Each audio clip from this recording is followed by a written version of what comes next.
Okay, imagine standing right here at the base of the Great Pyramid of Giza. You look up and up. It just keeps going. It's honestly hard to really take in the scale. It really is. You feel completely dwarfed. Yeah, dwarfed. And you can almost picture yourself, hiking around this massive complex, feeling that same sort of awe people must have felt for millennia. It's a powerful connection, isn't it? Standing where so many have stood, looking at this feat of ancient engineering. Absolutely. And that feeling, that sort of enduring mystery and sheer scale, that's what we're digging into today. We're looking at what we know, and maybe more importantly, what we still don't know about the Great Pyramid. Right. We've gathered quite a bit, ancient accounts, modern archaeology, even recent visitor logs, and some, well, newer scientific claims. Exactly. The idea is to pull out the really fascinating bits, the core facts, the lingering questions, basically give you a solid, well-rounded picture of this icon. Trying to get past just the image on a postcard, Yeah. Understand its identity, why it was built, how on earth they built it, and what it's like actually being there today.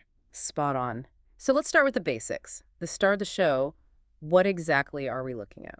We're looking at the Great Pyramid, built for Pharaoh Khufu. He was part of the 4th dynasty of ancient Egypt, so we're talking around 2551 to 2528 BCE, give or take. Wow, 4,500 years ago. Pretty much. And it's here on the Giza Plateau, which is just west of modern Cairo. It's around this huge ancient necropolis, a city of the dead, really. And it has this unique status in history, doesn't it? It absolutely does. It's the only one of the original 7 wonders of the ancient world that's still standing. The only one. That's incredible. Think about it, the Hanging Gardens, the Colossus of Rhodes, all gone. But this pyramid endures. And the sheer size speaks to that. What were the original dimensions? Must have been massive. Oh yeah. The base was originally about 755.79 feet on each side. That's over 13 acres just for the footprint. 13 acres. And incredibly, they aligned that massive square base almost perfectly to the cardinal points north, south, east, west. The precision is stunning. Originally, it stood about 481 feet tall. But you said originally it's shorter now. Yeah, a bit. Today, it's around 455 feet. Yeah. That difference is mainly because the smooth, white Tura limestone casing stones that covered the whole thing were stripped off centuries ago. Stripped off? For what? Mostly for other building projects. A lot of it apparently happened around 1356 AD, used to rebuild mosques and things in Cairo after an earthquake. Wow. History layered on history. And based on those original numbers, you can figure out the slope, right? The angle? You can. Using the original height and base length, the angle works out to roughly 60.5857 degrees. That kind of precision tells you they weren't just piling stones. There was some serious planning involved. Which leads to the big why. Why build something on this monumental scale? What was the thinking behind it? You have to dive into ancient Egyptian beliefs about death and the afterlife. Primarily, the Great Pyramid was a tomb for Pharaoh Khufu, a gigantic, unmissable tomb. But it wasn't just the pyramid alone, was it? Oh, no, not at all. It was the focal point of a whole mortuary complex. There were temples nearby, smaller pyramids for queens, a causeway, the works. And this complex sat within the wider Giza area. Exactly. Giza is a huge necropolis. You've got the pyramids of Khufu's successors, Khafre and Menkaure, right there, plus their own temples, and surrounding them are these vast fields of other tombs. What kind of tombs? Mostly rectangular, flat-top structures called mastabas, thousands of them. For the officials, the priests, the governing elite, they wanted to be buried near their pharaoh. So the whole area was designed as, what, like an eternal neighborhood? Kind of, yeah. They called these tombs mansions of eternity. The idea was to provide a permanent home for the deceased soul, or Ika, and equip it with everything needed for the afterlife goods, food offerings, inscriptions, the lot. The pyramid size reflects Khufu's supreme status, his divinity. And we can't talk Giza without mentioning the Sphinx. It's right there, too. Absolutely integral. The Great Sphinx is roughly the same age, maybe a bit after Khufu, around 4,500 years old. It's enormous, 240 feet long, 66 feet high. Do you know what it represented? Or its original name? That's still debated, actually. Yeah. Its original name isn't certain. By the New Kingdom, much later, it was associated with the form of the sun god, Harmaket, meaning Horus in the horizon. But its original purpose, alongside Khafre's complex, well, that's another Giza puzzle. Seeing it is definitely part of the whole experience. Okay, so we've got the who, what, where, and why. But the giant question, the one everyone asks, is how? How did they build this thing? Ah, yes. the multi-million stone question. How did they lift millions of blocks, some weighing tons, hundreds of feet in the air with such accuracy without, cranes and modern tech? And the honest answer is, we don't know exactly. We don't have Khufu's blueprints or construction logs. So what do we have? Well, we have counts from much later.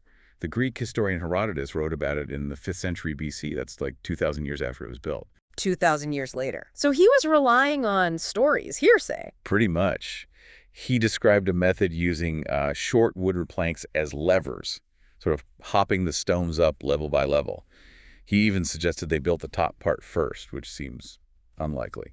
Anyone else? Diodorus Siculus, a Sicilian Greek historian in the 1st century BC, also wrote about it. He mentioned stones brought from quarries in Arabia, likely the Tura limestone quarries across the Nile, and talked about using earthen ramps. Ramps make sense. They do, but even Diodorus noted that no trace of these supposed massive ramps remained in his day, which puzzled him. He also gave these huge numbers for the workforce. Right, I saw that. Something like 360,000 men. Yeah, 360,000 men working constantly for 20 years. We have to take those numbers with a huge grain of salt. They're likely exaggerations or based on later calculations, not eyewitness accounts from Khufu's time. Okay, so what do modern studies suggest, using archaeology and logistics? Modern estimates are generally lower, but still staggering. Some analyses, like one involving Egyptologists using project management techniques, suggested an average workforce of maybe around 14,500 people, possibly peaking at 40,000 during intense periods. Still a massive number of people. Oh, absolutely. And they estimated it might have been done faster, perhaps in around 10 years with that kind of workforce. And the number of stones, we hear figures like 2.3 million blocks. That's the commonly cited figure, yeah. Some estimates range between 2 and 2.8 million total blocks. If you account for the space inside chambers, passages, the net number might be closer to about 2 million solid blocks. 2 million. Okay, so if it took 10 years, how fast were they placing them? Calculations suggest that if teams worked efficiently, maybe 10 hours a day, they could potentially have placed around 180 blocks per hour. Wow, that's 3 blocks every minute. 3 blocks a minute, yeah. For years on end. The organization must have been just incredible. Which brings us back to the how. How did they move these stones? Some are huge, right? Absolutely. The average block weighs maybe 2.5 tons, like a couple of cars. But then you have granite beams in the King's Chamber that weigh up to 70 or 80 tons. 80 tons. Okay, how do you move that? That's the crux of the debate. We have evidence for some techniques. Sledges, big wooden sleds were definitely used. We see pictures of them being pulled by large teams. Like that tomb painting. Exactly. The tomb of Jehudi-Hotep shows 172 men pulling a colossal statue on a sledge. And experiments have shown that wetting the sand in front of the sledge drastically reduces friction. You need far fewer people. Okay, so sledges on wet sand. What else? Some propose rolling the stones, maybe using cradle-like wooden frames. There have been experiments. One showed 18 men could move a 2.5-ton block up an incline pretty readily, using a sort of rocking cradle. But 80 tons, that's a different league. It is, and that's where ramps come in again. Pretty much everyone agrees ramps must have been involved somehow, especially for the lower, bulkier parts. The big question is, what kind of ramp? Why is that such a question? Just build a big ramp. Yeah, well, a single, long, straight ramp going all the way to the top would have to be incredibly long, maybe over a mile, and contain almost as much material as the pyramid itself. And it gets impossibly steep near the top. Ah, I see. Geometry problem. Exactly. So people propose other ideas. Maybe ramps that zigzagged up one face, or a ramp that wrapped around the pyramid like a spiral road. There's even a theory about an internal ramp. The slope change on the earlier bent pyramid might even show them learning about ramp limitations. Okay, internal ramp. How would that work? That's a theory championed by French architect Jean-Pierre Houdin. He suggests they built an outer ramp for the bottom third, then continued with a ramp spiraling up inside the pyramid structure just behind the outer faces. Is there evidence for that? It's debated. Houdin points to certain features, like notches on the corners, and suggests the Grand Gallery might have been used with a counterweight system to lift those huge granite beams. It's ingenious, but not proven. Not definitively, no. It's faced criticism from many Egyptologists for lack of direct proof or being overly complex. But Houdin and others, like Egyptologist Bob Breyer, did make a fascinating observation about the King's Chamber. What was that? They looked closely at the cracks in those massive granite ceiling beams. Their analysis suggested the cracks actually formed during construction. During construction. not later. That's their argument, and that the ancient builders saw them, assessed them, maybe did some repairs, and decided it was safe to continue. It suggests real-time problem solving on an epic scale. That's amazing. It makes them seem so much more human. Real engineers facing real problems. Exactly. Which brings us to today. What's it like to actually be there on the Giza Plateau, walking around where these people worked? You mentioned that feeling of awe earlier. Seeing the blocks up close must intensify that. It really does. You stand next to these stones, taller than you are, perfectly fitted together, and you just think, how? How did they do this without power tools, without modern cranes? The sheer manpower, the organization, it's almost overwhelming. And getting around the site itself, it looks huge on maps. It is pretty spread out, yeah. Covering those 13 acres for the Great Pyramid alone, plus the others. It's definitely walkable between the main sites, like the 3 big pyramids and the Sphinx, especially if the weather's decent. But maybe tiring. Can be, especially in the heat or on the sandy parts. Lots of people hire a car and driver, or even a camel or horse carriage to cover the ground more easily or get to some of the further viewpoints. Are there specific spots that are recommended for, the best views? Yeah, sources mention a few popular ones. There's the classic panoramic spot, often where the camels gather, that gives you that wide view of all 3 pyramids lined up. Right, the iconic shot. Then there's a viewpoint often called the Hill, which looks back towards Cairo, taking in the smaller Queen's pyramids too. And apparently there's a spot further out, sometimes called the Money Shot viewpoint, where you can get all 3 Great Pyramids perfectly aligned without the crowds. Good for a quieter moment. Nice.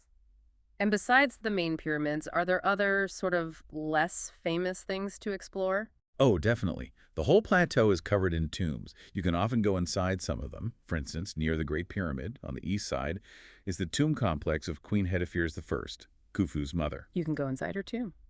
Often, yes. It involves climbing down this really steep, narrow shaft.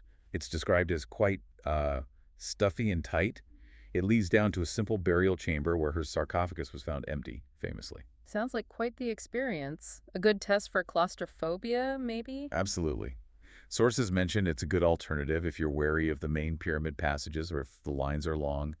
It gives you that underground tomb feel. Any others? Another interesting one, often less crowded, is the tomb of Majesty III in the Eastern Cemetery.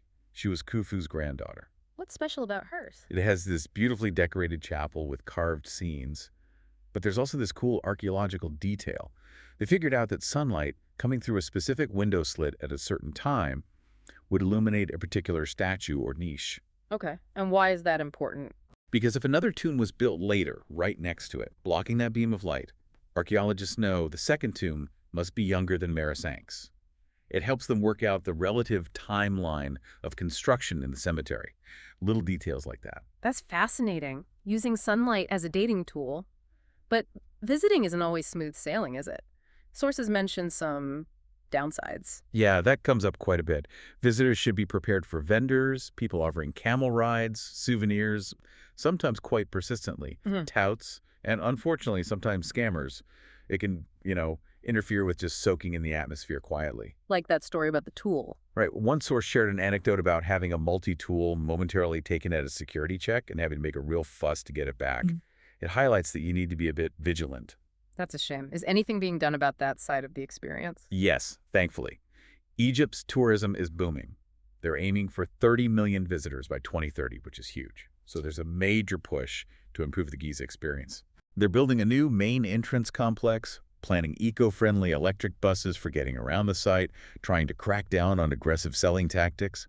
And there are big investments from private groups like Erascom Pyramids to upgrade facilities and management.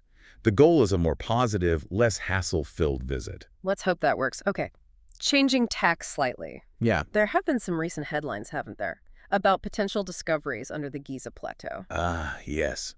You're probably thinking of the claims made by some researchers, notably Italians, Malanga and Biondi, using technology like Doppler tomography, a type of radar. Right, and they're claiming what exactly? Huge structures underground. The claims that have circulated, often online, talk about detecting potentially massive underground structures, sometimes described as being incredibly deep, like kilometers deep or stretching for kilometers. Years deep under the pyramid. That sounds unbelievable. What do other scientists, experts in that tech say? Well, this is where you hit significant skepticism. Experts in SAR technology itself raise serious questions. They point out that radar signals, especially the types used, just don't penetrate rock and earth that deeply. How deep can they usually go? It depends on the frequency and the ground conditions, but standard X-band SAR might only penetrate a few centimeters. Even more powerful P-band radar, under absolutely ideal dry conditions, might reach around 10 meters, maybe a bit more, not kilometers. Okay, so a huge difference between 10 meters and 2 kilometers. Exactly. The physics of how radar works just don't support penetration to those kinds of depths in the geological context of Giza. Sources also mention the known geology. There's solid bedrock under the pyramids. While there are known tunnels and chambers within that bedrock, the idea of vast, undiscovered hollow structures kilometers down doesn't really fit the geological picture. So the experts are saying either the tech can't do what's claimed or the interpretation of the data is wrong. Pretty much. The consensus in the mainstream scientific community, archaeologists, geologists, remote sensing specialists, is that these specific claims of massive, super deep structures haven't been substantiated through standard scientific processes, like peer-reviewed publication, and they seem inconsistent with both the known limitations of the technology and the geology of the site. And where have these claims mostly appeared? They've tended to circulate more in fringe science contexts or online discussions rather than in established academic journals or conferences. Right, so it's a case of applying new tech, but the interpretation or the scale of the claims is viewed very cautiously by the scientific mainstream. Precisely. It really highlights how important rigorous testing, peer review, and fitting findings into the known context are, especially when you're dealing with extraordinary claims about a place like Giza. Okay, so we've covered a lot of ground from the sheer scale and ancient purpose through the mind-bending construction debates to what it's actually like to walk around there today, and even these recent, more controversial claims. It's a place that just keeps generating questions, doesn't it? Layers upon layers of history, engineering, belief, and mystery. And even after centuries of intense study with all our modern science, some of those fundamental hows, especially lifting those giant granite beams, are still debated. Absolutely. And who knows what else might still be hidden, waiting to be found, maybe with techniques we haven't even developed yet. For anyone listening who's been lucky enough to visit or maybe dreams of going, hopefully knowing some of these details adds another dimension. It's not just a pile of stones, it's this focal point of human ingenuity, belief, history, and ongoing discovery. It definitely changes how you see it. It's not static history, it's still an active site of research and wonder. Yeah. So maybe a final thought to leave people with. As we look at Giza, think about how our ways of understanding sites like this are evolving. It's not just physical digging anymore. We have digital tools recreating the past, new scanning technologies trying to see the unseen. What might these future tools reveal? And perhaps just as importantly, how do we make sure we understand those future discoveries properly within their real historical and scientific context, avoiding the pitfalls of sensationalism? That's a crucial point. Balancing the excitement of discovery with the need for rigorous validation, Yeah. that'll be the ongoing challenge.